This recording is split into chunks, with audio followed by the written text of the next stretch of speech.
Hello students, free study room में आप सभी का स्वागत है।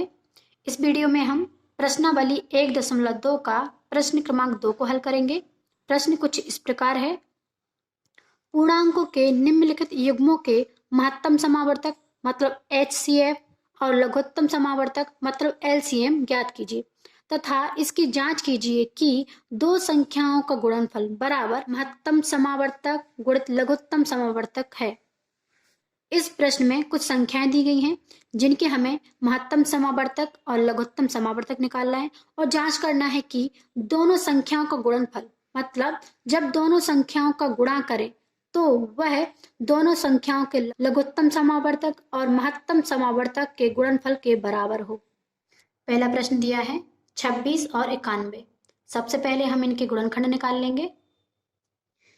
यहाँ पे लिखेंगे हल। पहली संख्या दी है 26, यहाँ पर आ जाएगा 26। 26 में इकाई की संख्या 6 है। 6 एक सम संख्या है तो हम 2 से भाग देंगे। 2 एकम 2, 2 तीन 6। 13 में 13 का ही भाग जाएगा। 13 एकम 13। दूसरी संख्या दी है 91, यहाँ पर आ जाएगा 91। 91 में हम 7 से भाग देंगे। 7 एकम 7, यहाँ पर 2 बचेंगे, यहाँ पर हो जाएगा 21। 21 में 7 का भाग देंगे। 7 त्रि 21। 13 में 13 का ही भाग जाएगा। 13 एकम 13। यहाँ पर हमने 26 और 91 के गुणनखंड निकाल लिए हैं। यहाँ पर लिखेंगे 26 बराबर 26 के गुणनखंड निकले हैं 2 गुणित 13 और यहाँ पर लिखेंगे 91 बराबर 7 गुणित 13। यहाँ पर लिखेंगे 26 और 91 का महत्तम समावर्तक बराबर, नीचे लिखेंगे 26 और 91 का लघुत्तम समावर्तक। सबसे पहले हम 26 और 91 का महत्तम समावर्तक निकालेंगे। महत्तम समावर्तक निकालने के लिए हम देखते हैं कि दोनों गुणनखंडों में कौन सी संख्या कॉमन है और न्यूनतम घात। न्यूनतम घात का मतलब होता है सबसे छोटी घात। यहाँ पर देखेंगे कि इन दोनों गुणनखंडों में 13 कॉमन है और दोनों के ऊपर 1 की घात है। यहाँ पर भी 13 के ऊपर 1 की घात है और यहाँ पर भी 13 के ऊपर 1 की घात है। तो सबसे न्यूनतम घात कौन सी होगी? 1 ही होगी। तो यहाँ पर आ जाएगा महत्तम समावर्तक बराबर 13। लघुत्तम समावर्तक निकालने के लिए हम सभी संख्याओं को लिखेंगे, लेकिन कोई भी संख्या रिपीट नहीं होनी चाहिए और संख्या के ऊपर जो घात लगी होती है वह अधिकतम होनी चाहिए। अधिकतम का मतलब सबसे बड़ी घात। यहाँ पर लिखेंगे 2। यहाँ पर 2 की सबसे बड़ी घात 1 ही है तो हमने यहाँ पर 2 लिख दिया। गुणित अब है 13। 13 की सबसे बड़ी घात 1 ही है, हमने 13 लिख दिया। गुणित 7। 7 की सबसे बड़ी घात क्या है? 1 ही है तो 7 ही आ जाएगा। अब हम 13 को नहीं लिखेंगे। 13 क्यों नहीं लिखेंगे? क्योंकि हम 13 को एक बार लिख चुके हैं। अब इन सभी का गुणा कर देंगे। 13 7 91 और 91 दूनी 182। यहाँ पर आ जाएगा 182। लघुत्तम समावर्तक कितना निकला है? 182। अब हम चेक लगाएंगे। दो संख्याओं का गुणनफल बराबर महत्तम समावर्तक गुणित लघुत्तम समावर्तक है। दोनों संख्याओं का गुणनफल मतलब 26 गुणित 91 बराबर महत्तम समावर्तक कितना निकला है? 13 गुणित और लघुत्तम समावर्तक है 182। 26 और 91 का गुणा कर देंगे। यहाँ पे लिखेंगे 26 गुणित 91। 1 का गुणा करेंगे 26 में 26 ही आएगा। गुणित 9 का गुणा करेंगे 9 6 54। 54 की 4 आ जाएगी, हासिल 5 आ जाएगी। 9 दूनी 18 और 5 23 आ जाएगा। यहाँ पर 6 की 6 हो जाएंगी। 2 और 4 6 3 2। यहाँ पर आ जाएगा 2366 बराबर। अब इन दोनों का गुणा कर देंगे। यहाँ पे लिखेंगे 182 गुणित 13, 3 का गुणा करेंगे, 3 दूनी 6, 3 का गुणा 8 में करेंगे, 3 8 24, 24 की 4, हासिल 2 आ जाएगी, 3 एकम 3 और 2 5, 1 का गुणा करेंगे, यहाँ पर 2 आएगा, 8 1, 6 का 6 ही आ जाएगा, 4 और 2 6, 8 5 13, 13 की 3, हासिल 1 आ जाएगी, 1 और 1 2, यहाँ पर भी कितना आया 2366। यहाँ पर हमारे दोनों गुणनफल बराबर हैं, मतलब कि हमारा चेक सही है। दूसरा प्रश्न दिया है 510 और 92। सबसे पहले हम इन दोनों के गुणनखंड निकाल लेते हैं। पहली संख्या दी है 510, यहाँ पर लिखेंगे 510। 510 में इकाई की संख्या 0 है, तो यहाँ पर 2 का भाग जाएगा, 2 का भाग देंगे, 2 दूनी 4, यहाँ पर 1 बचेगा, यहाँ पर हो जाएंगे 11, 11 में 2 का भाग देंगे, 2 पंचे 10, फिर यहाँ पर 1 बच जाएगा, यहाँ पर हो जाएंगे 10, 2 का भाग 10 में देंगे, 5 दूनी 10, यहाँ पर हम 3 का भाग देंगे, 3 8 24, यहाँ पर बचेगा 1, यहाँ पर हो जाएंगे 15, 15 में 3 का भाग देंगे, 3 5 15, यहाँ पर 5 का भाग जाएगा, 5 एकम 5, यहाँ पर बचेंगे 3, यहाँ पर हो जाएगा 35, 35 में 5 का भाग देंगे, 5 7 35, 17 में 17 का ही भाग जाएगा, 17 एकम 17। दूसरी संख्या दी है 92, यहाँ पे लिखेंगे 92, इसमें 2 का भाग जाएगा, 2 चौके 8, यहाँ पर बचेगा 1, यहाँ पर हो जाएंगे 12, 12 में 2 का भाग देंगे, 2 6 12, फिर से 2 का भाग देंगे, 2 दूनी 4 और 2 3 6, 23 में 23 का ही भाग जाएगा, 23 एकम 23। यहाँ पे लिखेंगे 510 बराबर 510 के गुणनखंड निकले हैं, 2 गुणित 3 गुणित 5 गुणित 17 और 92 के निकले हैं, 92 बराबर 2 गुणित 2 गुणित 23।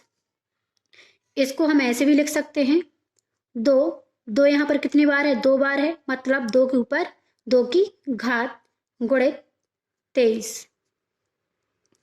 नीचे लिखेंगे 510 और 92 का महत्तम समावर्तक बराबर, और 510 और 92 का लघुत्तम समावर्तक।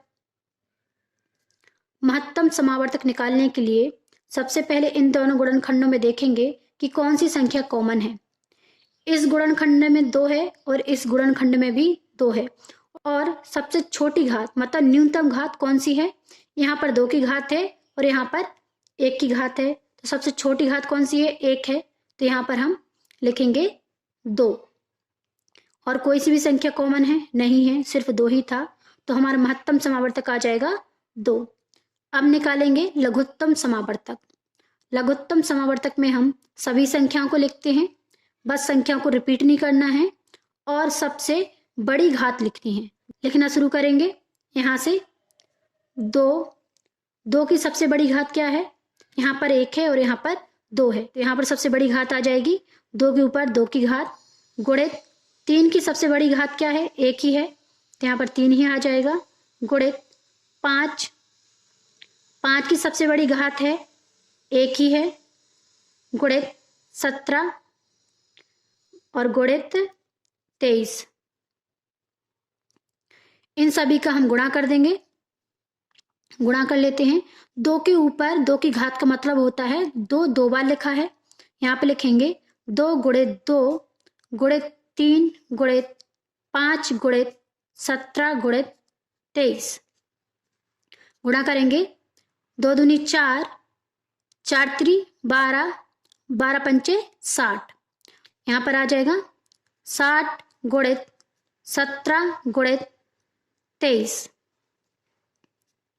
60 का गुणा सबसे पहले हम 17 में कर लेते हैं, यहाँ पर लिखेंगे 60 गुणित 17, गुणा करते हैं 17 का, 17 शून्यम शून्य, 17 छक्के 102, 102 में 23 का गुणा करेंगे, 3 का गुणा करेंगे, 3 शून्यम शून्य, 3 दूनी 6, 3 शून्यम शून्य, 3 एकम 3, 2 का गुणा करेंगे, 2 शून्यम शून्य, 2 दूनी 4, 2 शून्यम शून्य, 2 एकम 2, यहाँ पर शून्य आ जाएगा, यहाँ पर 6 आएगा, 4 3 2, लघुत्तम समावर्तक आया है 23,460, यह हमारा लघुत्तम समावर्तक निकला है। अब हम चेक करेंगे, दो संख्याओं का गुणनफल बराबर महत्तम समावर्तक गुणित लघुत्तम समावर्तक। दो संख्याएं कौन कौन सी हैं? 510 गुणित 92 बराबर महत्तम समावर्तक कितना है? 2 गुणित और लघुत्तम समावर्तक 23,460। 510 और 92 का गुणा करेंगे, यहाँ पर लिखेंगे 510 गुणित 92, पहले 2 का गुणा करेंगे, 2 शून्यम शून्य, 2 एकम 2, 2 पंचे 10, 9 का गुणा करेंगे, 9 शून्यम शून्य, 9 एकम 9, 9 पौने 45, यहाँ पर आ जाएगा, शून्य का शून्य आएगा, 2 का 2, 9 का 9 ही आएगा, 1 और 5 6 हो जाएगा और यहाँ पर 4। दोनों संख्याओं का गुणनफल निकला है 46,920 बराबर। इन दोनों का भी गुणा कर लेते हैं, यहाँ पर लिखेंगे 23,460 गुणित 2, गुणा करेंगे, 2 शून्य शून्य, 2 चौक 12, 12 की 2 हाथ से लेकर आ जाएगी, 2 चौके 8 और 1 9, 2 3 6, 2 दूनी 4, यहाँ पर आया है 46,920। यहाँ पर दोनों बराबर आए हैं, मतलब कि हमारा चेक सही है। यही इस प्रश्न का उत्तर होगा। तीसरा प्रश्न दिया है 336 और 54। सबसे पहले हम इन दोनों के गुणनखंड निकाल लेते हैं। पहली संख्या दी है 336, यहाँ पे लिखेंगे 336। 336 में इकाई की संख्या 6 है, 6 एक सम संख्या है, तो यहाँ पर 2 का भाग जाएगा, 2 का भाग देंगे, 2 एकम 2, यहाँ पर 1 बचेगा, यहाँ पर हो जाएंगे 13, 13 में भाग देंगे 2 का, 2 छंग 12, यहाँ पर भी 1 बचेगा, यहाँ पर हो जाएंगे 16, 16 में 2 का भाग देंगे, 2 अट्ठे 16, अभी भी 2 का भाग जाएगा, 2 अट्ठे 16, 2 चौके 8, 2 का भाग फिर देंगे, 2 चौके 8, 2 दूनी 4, 2 का भाग फिर से देंगे, 2 दूनी 4, 2 एकम 2, 21 में 3 का भाग देंगे, 30 आते 21 और 7 में 7 का ही भाग देंगे, 7 एकम 7। दूसरी संख्या दी है 54, यहाँ पे लिखेंगे 54, 54 में 2 का भाग देंगे, 2 दूनी 4, यहाँ पर 1 बचेगा, यहाँ पर हो जाएंगे 14, 2 सत्ते 14, 27 में 3 का भाग देंगे, 3 नाम 27, 9 बढ़ जाएगा, 9 में भी 3 का भाग देंगे, 3 त्रिका 9, यहाँ पर 3 बढ़ जाएगा, 3 में 3 से देंगे, 3 एकम 3, यहाँ पर लिखेंगे 336 बराबर 336 के गुणनखंड निकले हैं 2 गुणित 2 गुणित 2 गुणित 2 गुणित 3 गुणित 7। इसको हम लिख सकते हैं 2, यहाँ पर 2 कितनी बार आया है? 1 2 3 4, 4 बार आया है, तो 2 के ऊपर हम 4 की घात लगा देंगे, गुणित 3 गुणित 7। दूसरी संख्या है 54 बराबर 54 के गुणनखंड है 2 गुणित 3 गुणित 3 गुणित 3। इसको लिखेंगे 2 गुणित 3, 3, 3 कितने बार आया है? 1 2 3, तो 3 के ऊपर हम 3 की घात लगा देंगे। नीचे लिखेंगे 336 और 54 का महत्तम समावर्तक और 336 और 54 का लघुत्तम समावर्तक। महत्तम समावर्तक निकालने के लिए हम देखेंगे कि दोनों गुणनखंडों में कौन सी संख्या कॉमन है। यहाँ पर देखिए, यहाँ पर भी 2 है और यहाँ पर भी 2 है, लेकिन इसमें न्यूनतम घात मतलब सबसे छोटी घात कौन सी है? यहाँ पर 4 है और यहाँ पर 1 है, तो हम यहाँ पर 2 ले लेंगे 1 की घात, क्योंकि यहाँ पर हमें न्यूनतम घात लेनी है। गुणित यहाँ पर भी 3 है और यहाँ पर भी 3 है, लेकिन दोनों में सबसे छोटी घात कौन सी है? 1 की घात है, तो यहाँ पर आ जाएगा 3 बराबर 3 का गुणा 2 में करेंगे, 3 दूनी 6, महत्तम समावर्तक निकलेगा 6। अब हम लघुत्तम समावर्तक निकालेंगे। लघुत्तम समावर्तक निकालने के लिए हम सभी संख्याएं लिखेंगे, लेकिन कोई भी संख्या रिपीट नहीं होनी चाहिए, और वो संख्या लिखेंगे जिसकी सबसे बड़ी घात हो। सबसे पहले लिखेंगे हम 2, 2, 2 के ऊपर सबसे बड़ी घात किसकी है? यहाँ पर 1 की है और यहाँ पर 4 की है। 2 के ऊपर सबसे बड़ी घात है 4 की। गुणित 3, 3 के ऊपर सबसे बड़ी घात कौन सी है? 3 की है। गुणित 7 आ जाएगा। इन सब का गुणा करेंगे। गुणा करते हैं। 2 के ऊपर 4 की घात का मतलब है 2 यहाँ पर 4 बार है, तो हम यहाँ पर इसको 4 बार लिख लेंगे। 2 गुणित 2 गुणित 2 गुणित 2 गुणित 3 के ऊपर 3 की घात है, मतलब 3 3 बार है, तो यहाँ पर लिखेंगे 3 गुणित 3 गुणित 3 गुणित 7। इन सब का गुणा करेंगे।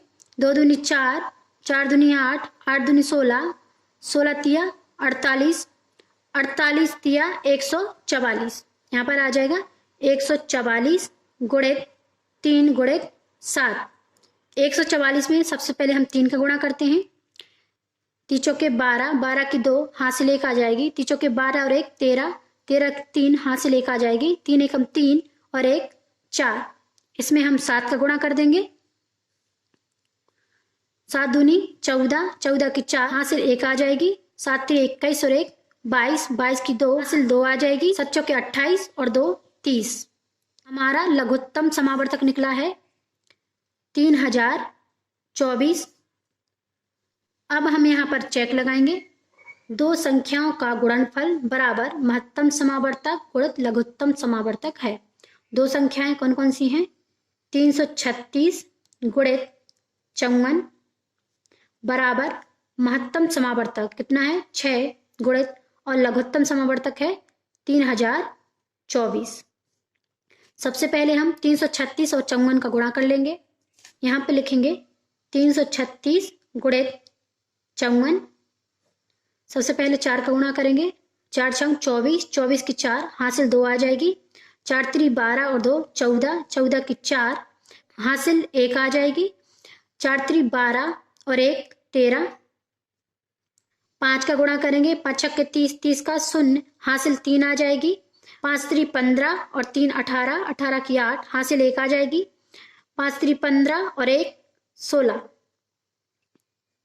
यहाँ पर आ जाएगा 4, यहाँ पर भी 4 आ जाएगा। 8 और 3 11, 11 की 1 हासिल 1 आ जाएगी। 6 और 1 7 और 1 8 और यहाँ पर 1 आ जाएगा।